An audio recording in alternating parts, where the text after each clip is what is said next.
Alekdota, ang sapatos ni Leah. Kilalang masipag, masayahin at palabiro si Leah sa kanilang pamilya. Araw-araw ay pumapasok ito sa paaralan. At tuwing may nakakasalubong siya na kaibigan ay binabati niya ang mga ito habang naglalakad papuntang paaralan.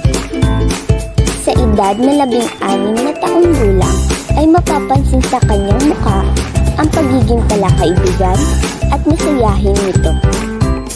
Isang araw, maaga silang pinauwi ng kanilang guro. Kayang masayang-masaya si Leah na lumabas ng kanyang silid-aralan. At habang ito ay naglalakad, ay bigla siyang napahinto nang maramdaman niya na ngumanganga ang kanyang sapatos. Malungkot na tiningnan ni Leah ang kanyang sapatos dahil ito na lang ang kaisa-isahan niyang sapatos na meron siya. Si Leah ay may katangian pagkamatipid. Wala sa katangian niya ang gumastos ng malaking halaga para sa kanyang sarili o magsabi ng kanyang nais sa kanyang mga magulang. Dahil iniisip niya na hanggat nasa ayos pa ang isang gamit at ito'y napapakinabangan pa, ay pagtsatsagaan niya ito. Iniisipin niya na ang salaping kanyang matitipid ay maglilikom ng napakalaking tulong sa kanyang mga magulang. Umuwing malungkot si Leah na ikinataka naman ng kanyang kapatid dahil sanay siyang nakikita ito na makulit at nakangiti. Takang tinanong ito ng kanyang kapatid, "Bunso, bakit malungkot ka? Ayos ka lang ba?" Sumagot naman si Leah, "Ayos lang po ako."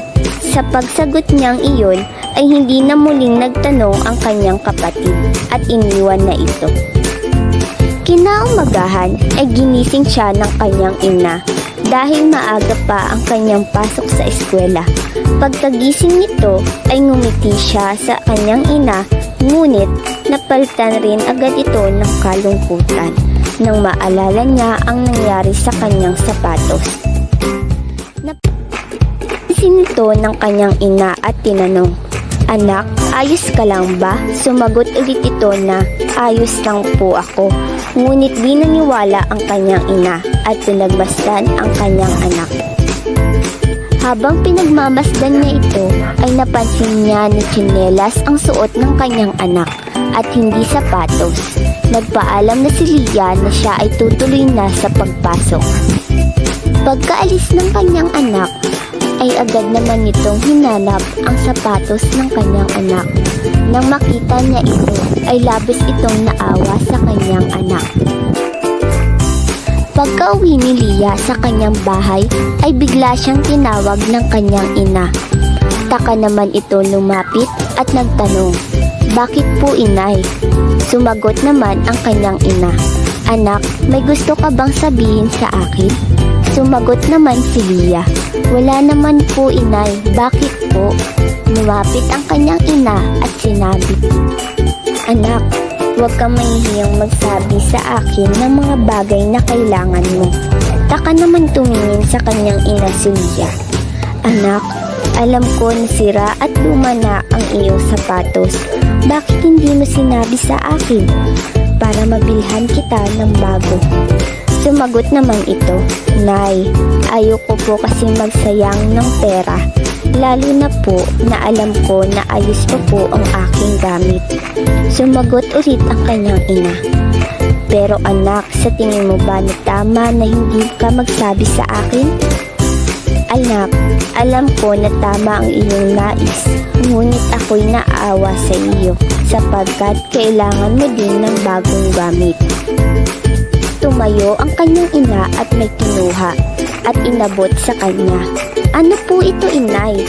At binuksan niya ang kahon at nakita niya na bagong sapatos. Gulat at napangiti si Leah nang makita niya ang bagong sapatos. Niyakap niya ang kanyang ina at sinabi, "Maraming salamat po, inay." Napangiti ang kanyang ina at sinabi, "Sa susunod, anak, matuto ka magsabi sa akin ng mga kailangan at problema mo. Dahil isa rin sa aming responsibilidad na ibigay ang inyong pangangailangan sa abot ng aming makakaya. Sumagot naman si Leah, "Opo, inay, di na po mauulit." At dito nagtatapos ang anekdotang pinamagatang ang sapatos ni Leah.